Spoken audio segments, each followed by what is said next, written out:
Nyla had been called replaceable her entire life. It was the first thing the pack elders had said when she presented as an Omega at 13. Replaceable, disposable, worth nothing except the labor she can provide.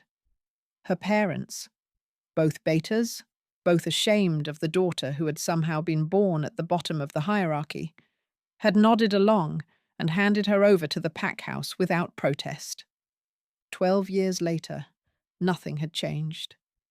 She scrubbed the great hall floor on her hands and knees, her back aching, her fingers cracked and bleeding. Around her, other servants moved with purpose, betas mostly, who outranked her in every way that mattered. They didn't acknowledge her existence. Omegas weren't worth acknowledging. Faster, Omega. The head servant, a thick-necked beta named Gregor, nudged her hip with his boot. Not quite a kick, never quite a kick, just enough to remind her of her place. The delegation arrives within the hour. If this floor isn't spotless, it's your hide. Yes, sir. Neela kept her voice flat, emotionless. She had learned long ago that showing any reaction only made things worse. The delegation. She had heard whispers about it for weeks. The Lycan king himself was coming to Shadowmere Pack, the first royal visit in over a century.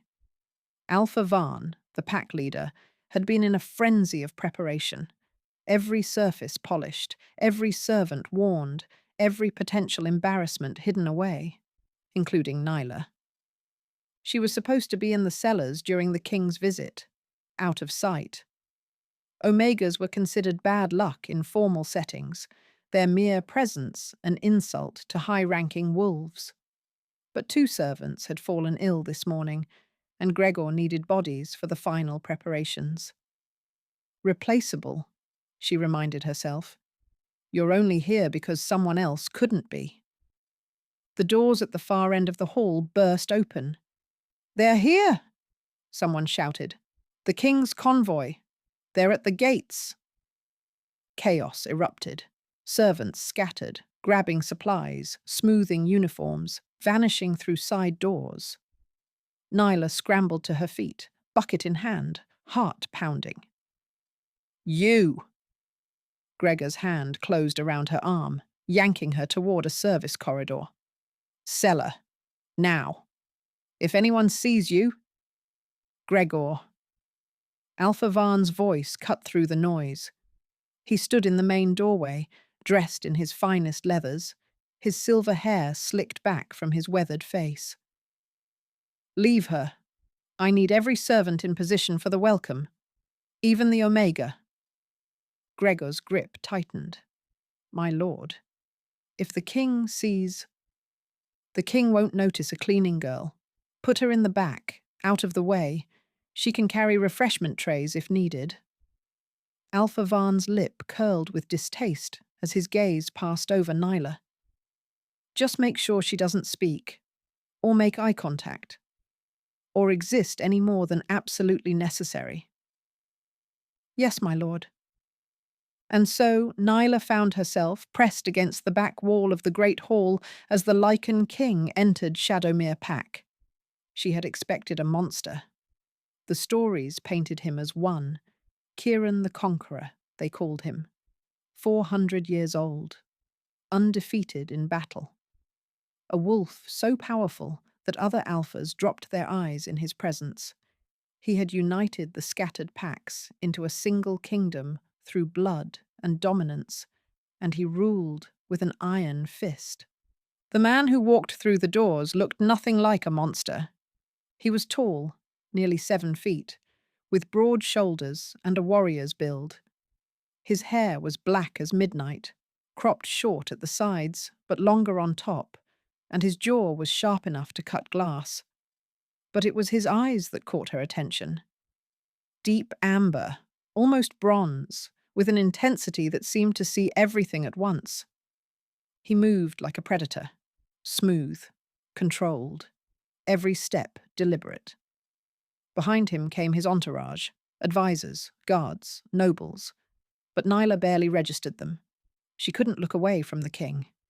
Don't stare. Don't stare. Don't. His head turned. Those bronze eyes found hers across the crowded hall, and the world stopped. Nyla couldn't breathe, couldn't move. Something was happening, something she didn't understand. A pull in her chest, like a hook behind her ribs, dragging her toward him. Her wolf, usually so quiet she barely felt it, suddenly howled to life. Mate, mate, mate. No, that was impossible. Omegas didn't have fated mates. Everyone knew that. They were too weak, too insignificant. The gods didn't waste destiny on wolves like her. But the king had stopped walking. His entourage stumbled to a halt behind him, confused murmurs rippling through the crowd. Alpha Van stepped forward, his face a mask of nervous politeness. Your Majesty, is something wrong? The Lycan king didn't answer. He was still staring at Neela, his expression unreadable. Then, slowly, he began to walk again, toward her. Nyla's heart hammered against her ribs. Every instinct screamed at her to run, to hide, to disappear into the wall behind her. But her legs wouldn't obey. She could only stand there, frozen, as the most powerful wolf in existence crossed the hall and stopped directly in front of her. He was even larger up close. She had to tilt her head back to meet his eyes, and when she did, she saw something in them that made her breath catch. Recognition, hunger, and underneath it all, a desperate, disbelieving hope. Your Majesty. Alpha Van's voice was strained. Forgive me. This servant should not be here. She's merely an Omega, completely replaceable. I'll have her removed immediately. Replaceable? The king's voice was low, dangerous. He hadn't looked away from Nyla's face. You think she's replaceable? She's just an Omega, Your Majesty. The lowest rank. Worthless for anything except manual labor. I assure you, any offense she's caused. What is your name? The king's question was directed at Nyla, cutting through Alpha Van's rambling. She swallowed. Her throat was dry, her voice trapped somewhere in her chest. But those bronze eyes were waiting, and somehow, denying him felt impossible. Nyla, Your Majesty. Nyla. He said it like a prayer, like a revelation. How long have you been with this pack? 12 years, Your Majesty, since I presented as Omega. Something flickered in his expression. A muscle ticked in his jaw. And in those 12 years, how have they treated you? She couldn't answer that. Not honestly. Not without bringing punishment down on her head the moment the king left. Her silence was answer enough. The Lycan king turned to face Alpha Van. The temperature in the hall seemed to drop 10 degrees. You called her replaceable? He said. His voice was calm, conversational, terrifying. You said she was worthless. The lowest rank. Alpha Van's face had gone pale. Your Majesty, I meant no... This woman, the king continued, as if Van hadn't spoken, is my fated mate, my other half, the one I have waited 4 centuries to find. Silence. Absolute deafening silence. Nyla's legs gave out. She would have hit the floor if the king hadn't caught her, his arm wrapping around her waist, pulling her against the solid wall of his chest. He held her like she weighed nothing, like she was precious. So, I have a suggestion for you, Alpha Van. His voice dropped to a growl that resonated through Nyla's entire body. Try replacing her. Try finding another wolf in this world who fits my soul the way she does. Try explaining to me how the woman I will love for eternity is worthless. Alpha Van's mouth opened and closed. No sound came out. That's what I thought. The king looked down at Nyla, and his expression softened into something almost tender. I'm taking you from this place. Tonight. You'll never scrub another floor as long as you live. Nyla stared up at him, her mind refusing to process what was happening. I don't understand, she whispered. You will. He lifted one hand and brushed a strand of hair from her face, the touch so gentle it made her eyes sting. I'm going to spend the rest of my life making sure you do. And standing there in his arms, surrounded by the stunned silence of a pack that had called her worthless, Nyla felt something she hadn't experienced in 12 years. Hope. The king's convoy departed Shadowmere within the hour. Nyla sat in a carriage, an actual carriage, with cushioned seats and velvet curtains, still wearing her servant's rough-spun, still smelling of floor soap and sweat.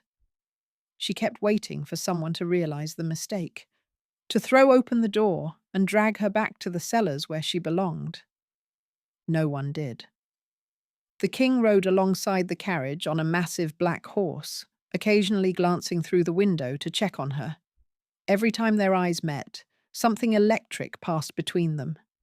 That pull in her chest, that impossible connection. It terrified her. When they stopped to make camp at nightfall, a female beta approached the carriage with an armful of clothing. His Majesty thought you might want to change, she said, her tone carefully neutral. There's a tent prepared for you with water for washing. I'll escort you. Nyla followed her in a daze. The tent was larger than the room she had shared with 5 other Omegas at Shadowmere. A copper tub sat in the center, steam rising from the water. Fresh clothes were laid out on a cot, real clothes made of soft wool and fine linen, in colors she had never been allowed to wear. I'll give you privacy, the beta said. His Majesty requests your presence at dinner once you're ready, but only if you're comfortable. He said to make that clear. Only if you're comfortable.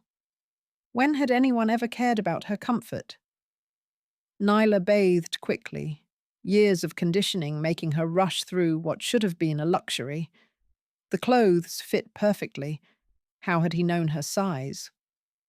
And when she looked at her reflection in the small mirror, she barely recognized herself.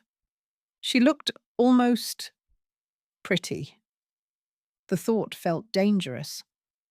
Omegas weren't pretty. They weren't anything. The king's tent was the largest in the camp, but when Nyla entered, she found it simply furnished. A table, 2 chairs, a meal laid out. And Kieran, sitting alone, watching the entrance like he'd been counting the seconds until she appeared. He stood when he saw her. You came. He sounded almost surprised, almost relieved. You requested my presence, Your Majesty. I requested your company. There's a difference. He gestured to the empty chair. Please, sit, eat. You look like you haven't had a proper meal in years. She hadn't, but she didn't say that. Nyla sat, keeping her eyes on the table. The food was simple but plentiful. Roasted meat, fresh bread, vegetables glistening with butter. Her stomach cramped with hunger, but she didn't reach for anything. Eat, Kieran said again, gentler this time. You don't need permission. Not from me. Not ever. Slowly, hesitantly, she took a piece of bread. It was still warm. She bit into it, and the taste nearly brought tears to her eyes. Kieran watched her with an expression she couldn't read. When was the last time someone fed you properly? I ate what the other servants ate. That's not what I asked. Nyla set the bread down. Why are you doing this? Doing what? Being kind? The word came out sharper than she intended. I'm an Omega, the lowest rank. You're the Lycan king. You could have any mate you wanted, princesses, nobles, alphas. Instead, you're feeding bread to a servant girl who was scrubbing floors 3 hours ago. Kieran leaned back in his chair, studying her. You don't believe it. The mate bond. I believe you feel something, but bonds can be rejected, ignored. You don't have to claim me just because fate threw us together. You're right. I don't have to. He leaned forward, his bronze eyes intense. I want to. There's a difference. You don't even know me. Then let me. He pushed a plate toward her. Eat. Talk to me. Tell me about Nyla, not the Omega, not the servant. The woman underneath all of that. No one had ever asked her that before. No one had ever suggested there was anything underneath. There's nothing to tell, she said quietly. I've been a servant since I was 13. Before that, I was a disappointment. My parents were betas. They expected a beta child, or at least a delta. When I presented as Omega, she shrugged. They couldn't get rid of me fast enough. They gave you up. Sold me to the pack house. I don't know what they got in return. I never saw them again. Kieran's jaw tightened. That muscle ticked again, the same way it had in the Great Hall. And Shadowmere? How did they treat you there? The way Omegas are always treated. I worked. I stayed quiet. I survived. That's not an answer. It's the only answer I have. She met his eyes, something defiant sparking in her chest. I'm not going to sit here and list my grievances so you can feel justified in rescuing me. I don't need rescuing. I've taken care of myself for 12 years. She expected anger, expected punishment for speaking to a king that way. Instead, Kieran smiled. It transformed his face, softened the hard edges, warmed the bronze of his eyes. He looked almost boyish, despite the centuries written in his bearing. There she is, he said softly. There's the fire. I knew it was in there somewhere. Nyla blinked. You're not angry? Why would I be angry? You spoke your mind. You pushed back. Do you know how rare that is? People have been bowing and scraping around me for 400 years. They agree with everything I say, laugh at jokes I didn't make, tell me what they think I want to hear. He shook his head. You looked at me, the Lycan king, and told me you don't need rescuing. That's not insolence. That's strength. It's survival. There's a difference. Maybe, but strength often grows from survival. He reached across the table, his hand stopping just short of hers, offering, not taking. I'm not going to force you into anything, Nyla. Not claiming, not mating, not even this dinner. If you want to leave, if you want me to set you up somewhere far from here with enough gold to live comfortably, I'll do it. The choice is yours.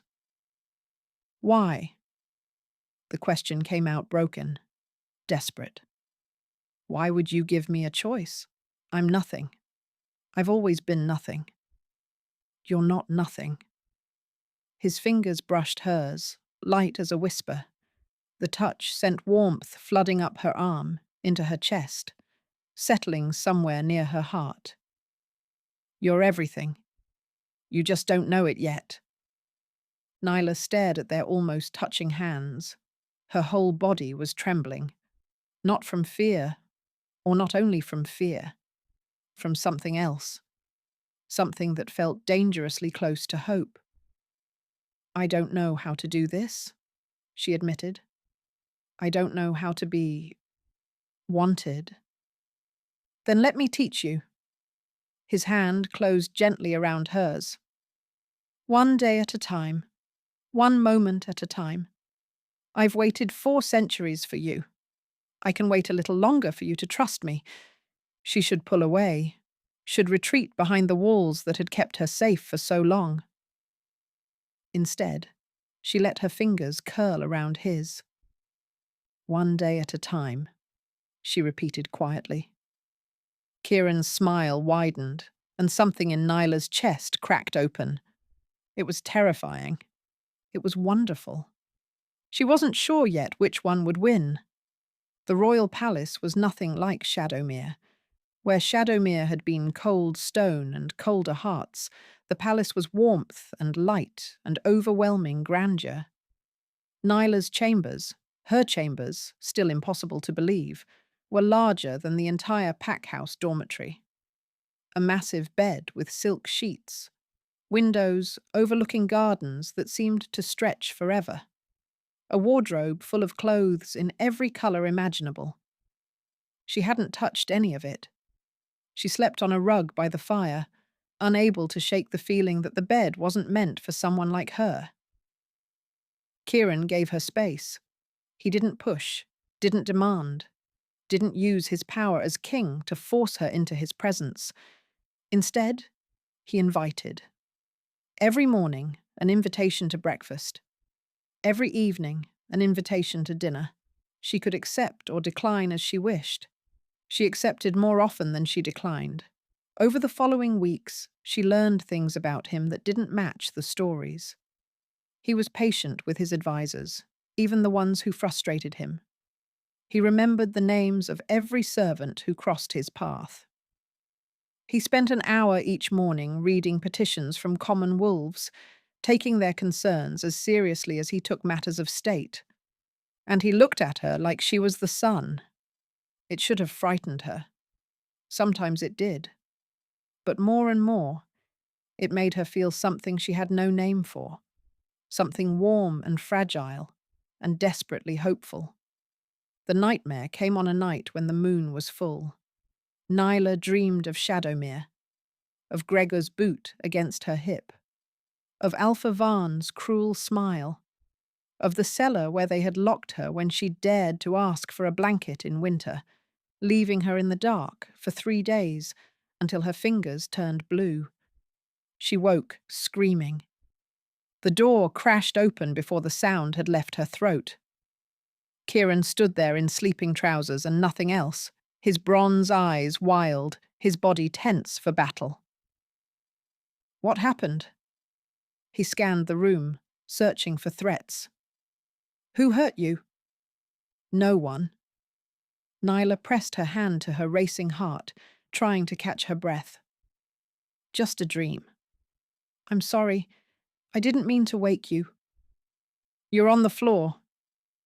His voice shifted from battle-ready to something else. Something pained. You're sleeping on the floor. She looked down at the rug beneath her, at the thin blanket she had pulled from the bed to wrap around herself. Shame flooded her cheeks. The bed didn't feel right. I'm sorry. I know it's wasteful. Stop apologizing. He crossed the room and knelt beside her, the firelight casting shadows across the planes of his chest. You've apologized to me more times in 3 weeks than I deserve in a lifetime. You don't owe me apologies, Nyla. You don't owe me anything. I woke you up. I'm sleeping on the floor like an animal. You're surviving. He reached out, slowly, and tucked a strand of hair behind her ear. The touch was gentle, reverent. You spent 12 years learning that comfort wasn't for you. That warmth wasn't for you. That soft beds and good food and kindness were things other people deserved, but not you. Of course you're on the floor. Of course the bed feels wrong. Tears blurred her vision. She blinked them back furiously. Omegas didn't cry. Crying was weakness, and weakness was punished. The dream, she heard herself say. It was about the cellar at Shadowmere. Kieran went very still. Tell me. I asked for a blanket, just once. It was the coldest winter in decades, and I was shivering so badly I couldn't sleep. I asked Gregor, the head servant, if there were any spare blankets I could use. She swallowed. He told Alpha Varn I was being demanding, making trouble. They locked me in the cellar for 3 days. No food, no water, no light. A sound escaped Kieran's throat, low and dangerous. When she looked at his face, his eyes had gone gold, pure wolf, no human bronze in sight. I'm going to kill them. His voice was barely recognizable. I'm going to go back to Shadowmere and tear them apart with my bare hands. They're not worth it. They hurt you. They locked you in a cellar for asking for warmth. He stopped, visibly struggling for control. His hands were shaking. How many times, Neela? How many times did they punish you for existing? I don't know. I lost count. He closed his eyes. When he opened them again, the gold had receded, replaced by something that looked like grief. I should have found you sooner, he said quietly. I should have searched every pack in the kingdom until I found you. Instead, you were suffering, alone, for 12 years, and I didn't even know you existed. You couldn't have known. I should have. He took her hands in his. They were warm, his grip firm but careful.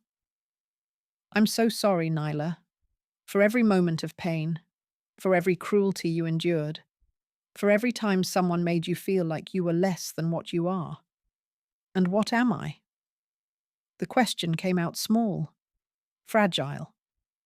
Because I've been told my whole life that I'm nothing, worthless, replaceable. How am I supposed to believe anything different? Because I'm telling you different.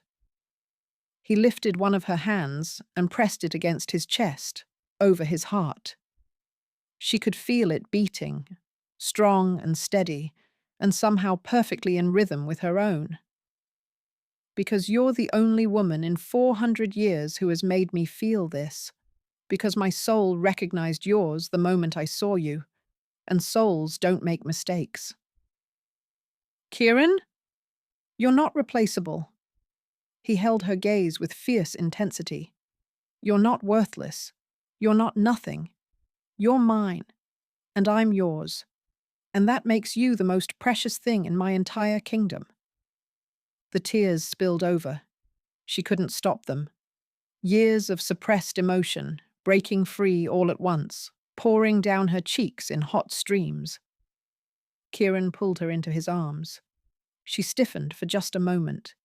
Instinct, conditioning, the expectation of pain that had been beaten into her for so long. But there was no pain. There was only warmth, only safety, only the steady thrum of his heartbeat against her ear and the gentle rumble of his voice in his chest. I've got you, he murmured. You're safe. I've got you. She cried until there were no tears left. He held her through all of it, stroking her hair, whispering reassurances, never once making her feel weak for breaking down. When the sobs finally subsided, she found herself curled against him on the rug, her face pressed into the curve of his neck, his arms wrapped around her like he was trying to shield her from the world.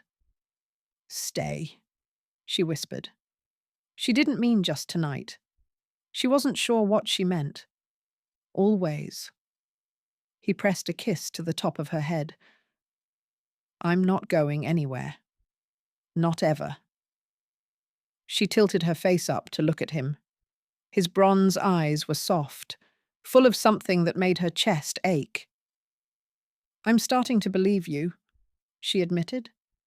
I don't know if I should. I don't know if this is real. But I'm starting to believe. It's real. He brushed his thumb across her cheek, wiping away the last traces of tears. And I'll prove it to you every day for the rest of our lives, if that's what it takes. She didn't kiss him. She wasn't ready for that. But she let her forehead rest against his, let herself breathe him in, let herself imagine a future where she wasn't alone. And when she finally fell asleep, still wrapped in his arms, She didn't dream of cellars or darkness. She dreamed of warmth. The delegation from Shadowmere arrived without warning. Nyla was in the palace library, her favorite place now, filled with books she was slowly teaching herself to read properly, when a servant appeared with news that visitors had come, from her old pack, requesting an audience with the king. Her blood turned to ice. "Who?" she managed. "Who came?" "Alpha Varn, my lady, and two others, a beta couple. They claim to be your parents?" The book slipped from her fingers. It hit the floor with a thud that echoed through the silent room. Her parents? The people who had sold her, who had looked at their Omega daughter and seen nothing worth keeping. They were here. She found them in the throne room, flanked by royal guards. Alpha Varn stood at the front, his silver hair slicked back, his posture radiating false confidence. Behind him, looking smaller and older than she remembered, were her mother and father. Her mother wouldn't meet her eyes. Her father kept glancing at the guards like he expected them to attack. Kieran sat on his throne, his expression carved from stone. When Nyla entered, his gaze flickered to her, checking, assessing, making sure she was all right. She gave him a tiny nod. "Ah." Alpha Varn's voice dripped with false warmth. "There she is, our little Nyla. Look how well she's cleaned up." "You will address her as Lady Nyla." Kieran's voice was flat, dangerous. "Or you will not address her at all." Alpha Varn's smile tightened. "Of course, Your Majesty. Lady Nyla. Forgive me. Old habits." Nyla forced herself to step forward, to stand beside Kieran's throne like she had every right to be there. Her hands were shaking. She clasped them together to hide it. "Why are you here?" she asked. "To see you, of course." Alpha Varn spread his hands in a gesture of innocence. "When we heard the wonderful news of your elevation, we knew we had to come, to offer our congratulations, and to discuss certain matters." "What matters?" "Well," his smile turned sharp. "It seems there was some miscommunication during my previous encounter with His Majesty. He seemed to believe you were mistreated at Shadowmere, abused even. Naturally, I wanted to correct that impression." Nyla's stomach lurched. Correct it how? "By bringing witnesses." He gestured to her parents. "Your own mother and father, who can attest to how comfortable your life was with our pack, how you were fed and housed and given meaningful work, how any discipline you received was appropriate for your station." Her mother finally looked up. Her eyes were hollow, empty. She opened her mouth, and Nyla knew, with sick certainty, exactly what she was going to say. "It's true." Her mother's voice was barely a whisper. "We never mistreated her. The pack never mistreated her. She was dramatic, as a child, made things up for attention. The words hit like physical blows, made things up, dramatic. Even now, even after everything, her own mother was calling her a liar." "I see." Kieran's voice was ice. "And the cellar? Where she was locked for 3 days without food or water for asking for a blanket?" Alpha Varn didn't flinch. "An exaggeration, I'm sure. Perhaps she was confined for a few hours as correction. Omegas can be prone to fantasy, Your Majesty. It's a documented trait of the rank. They invent hardships to gain sympathy." "Documented by whom?" "By those of us who have worked with Omegas for generations. They're simple creatures, really. They don't understand the difference between discipline and abuse. They dash." "Enough!" The word cracked through the room like thunder. Kieran rose from his throne, and even from where she stood, Nyla could feel the power radiating from him. His eyes had gone gold. Pure wolf, pure fury. "You come into my palace," he said, each word precise as a blade. "And you tell me that my mate, the woman whose soul is bound to mine, is a liar, a fantasist, a simple creature who doesn't know the difference between pain and discipline. Your Majesty, I merely—" "You locked her in a cellar." Kieran descended from the dais, and Alpha Vaan stumbled backward. "You starved her. You beat her. You told her every day of her life that she was worthless, replaceable, disposable. And now you stand before me and try to convince me it never happened. I'm simply presenting another perspective."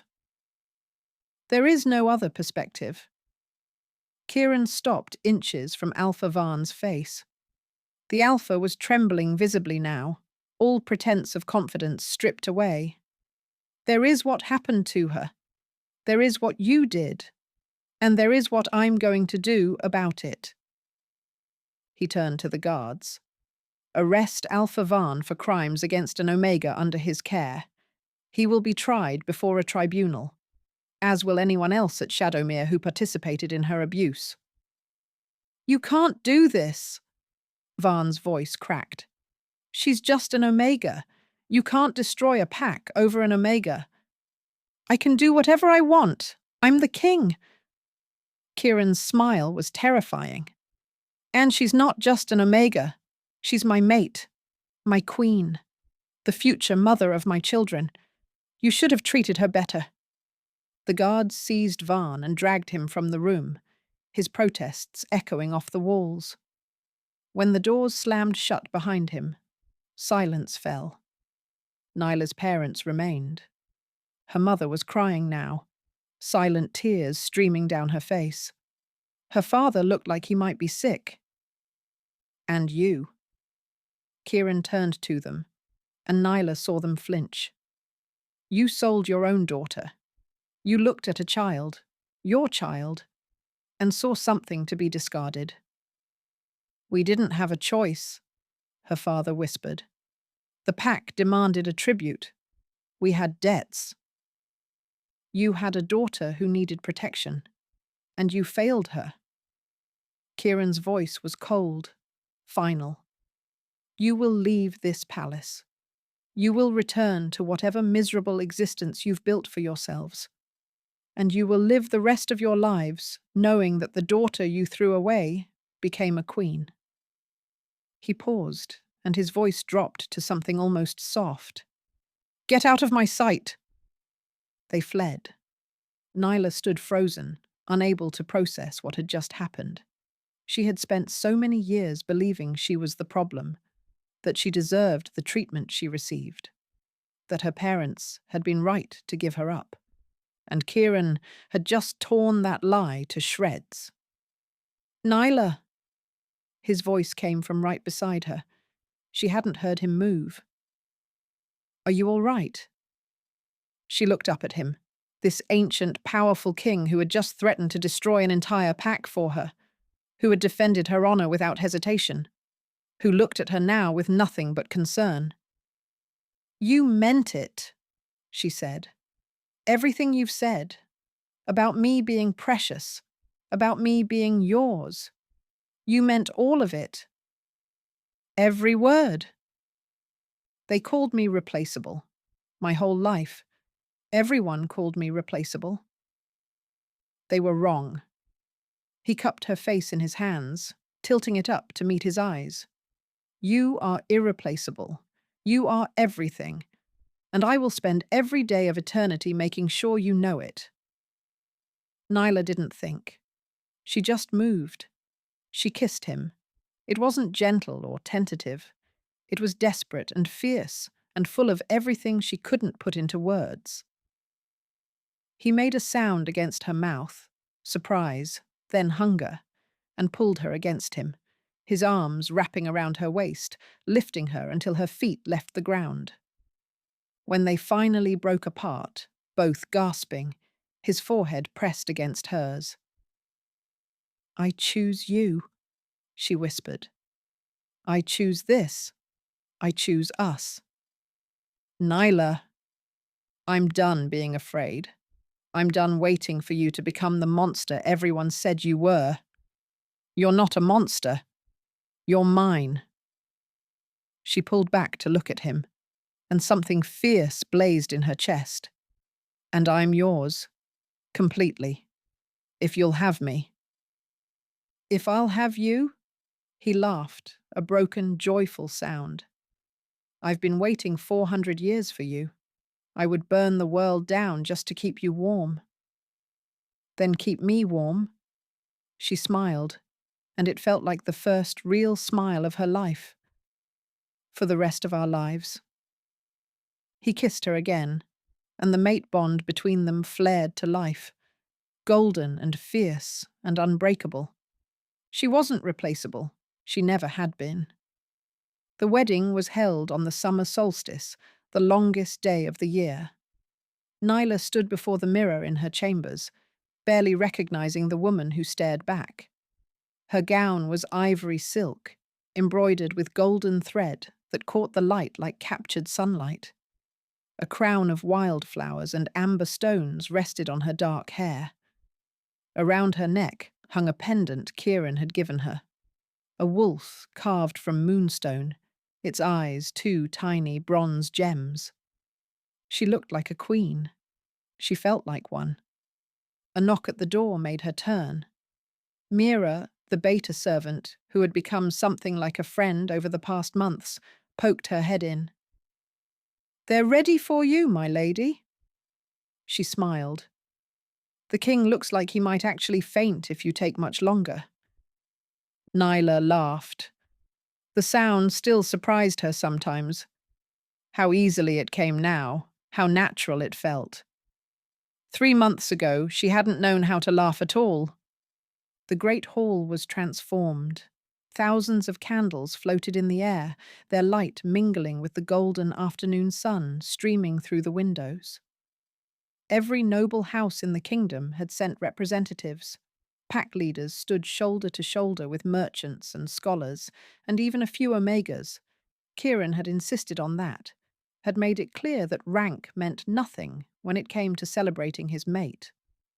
And at the end of the aisle, beneath an arch woven with summer flowers, Kieran waited. He was dressed in black and gold, his dark hair swept back from his face, his bronze eyes fixed on the entrance with an intensity that made her breath catch. When he saw her, everything else faded away. His expression shifted from anticipation to something that looked almost like awe. She walked toward him alone. She had no family to escort her, not anymore, not ever again. But she didn't need one. She had made herself into who she was. She would give herself away. When she reached the arch, Kieran took her hands. His fingers were trembling. "You're shaking?" she whispered. "I'm terrified." His voice was rough. "Terrified I'll wake up, and this will all be a dream." "It's not a dream." "No." He lifted her hand to his lips and kissed her knuckles. "It's better." The ceremony was conducted by the oldest wolf in the kingdom, a priestess who had presided over royal weddings for 3 centuries. She spoke of bonds and souls and the sacred connection between mates. Nyla heard only pieces of it. She was too focused on Kieran, on his eyes, his voice, the way he held her hands like she was the most precious thing in existence. When it came time for vows, he spoke first. "I spent 400 years alone," he said. "I built a kingdom, won wars, outlived everyone I ever knew, and I thought that was enough. I thought power and purpose were all I needed." He paused, his throat working. "I was wrong. You are what I needed. You are what I will always need. I vow to love you, protect you, and cherish you for every day of eternity. I vow to never let you forget how precious you are.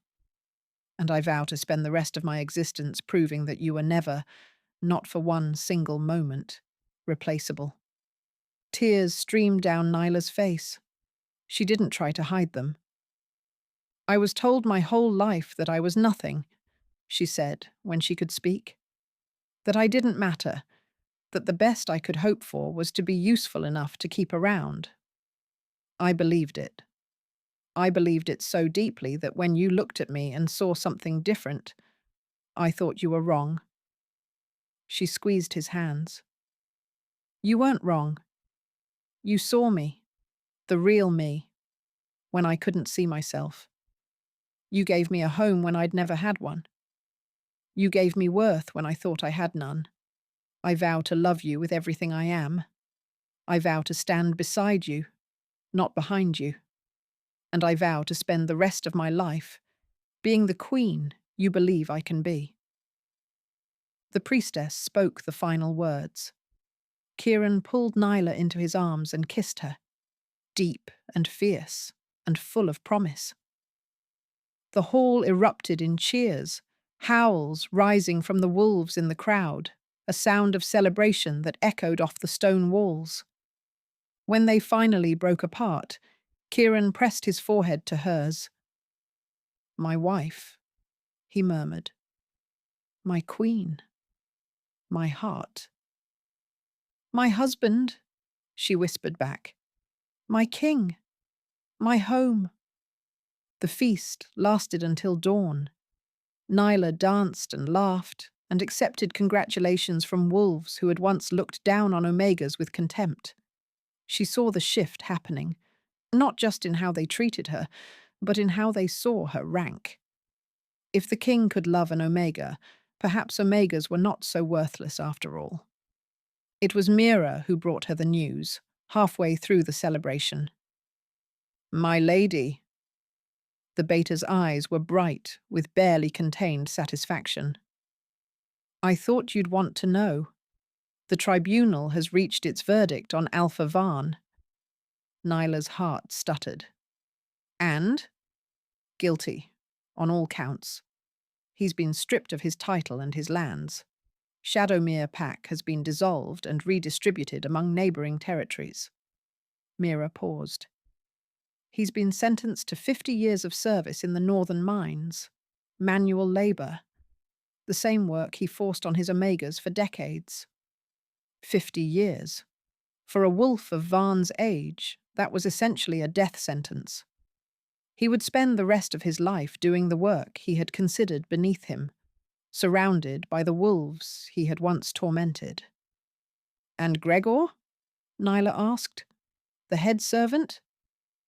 20 years in the mines, along with several others who participated in specific incidents. The cellar. She meant the cellar. Nyla closed her eyes. She had expected to feel triumph, vindication, perhaps even joy at their suffering. Instead, she felt only peace. Thank you, Mira. She opened her eyes and smiled. For telling me. There's more, my lady. Mira hesitated. Your parents. They've returned to their village. Word has spread about, well, about everything. About who you've become. About what they did. And no one in the village will speak to them. They've been shunned. Completely. Mira's expression was carefully neutral. Apparently your mother hasn't stopped weeping since the wedding announcement reached them. Your father tried to claim he always knew you were special, that he was proud of you. No one believed him. Nyla thought of her mother's hollow eyes in the throne room, of her father's pathetic excuses. They had sold her for coin and called her a liar to protect a monster. Now, they would live the rest of their lives knowing that the daughter they discarded had become a queen. Let them choke on their regret, she said softly. I hope it haunts them forever. 1 year later, Nyla stood on the palace balcony, watching the sun rise over the kingdom. Her hand rested on the swell of her belly, where their child grew, a miracle she had never dared to dream of. Arms wrapped around her from behind, and Kieran's chin came to rest on her shoulder. You're up early, he murmured. Couldn't sleep. The baby was kicking. Our baby. She could hear the wonder in his voice, even after months of knowing. Our child. Our child. She turned in his arms to face him. The morning light caught his bronze eyes, made them glow like molten gold. I love you. Have I told you that today? Not yet. It's been at least 8 hours. He smiled. I was starting to worry. She laughed and kissed him softly.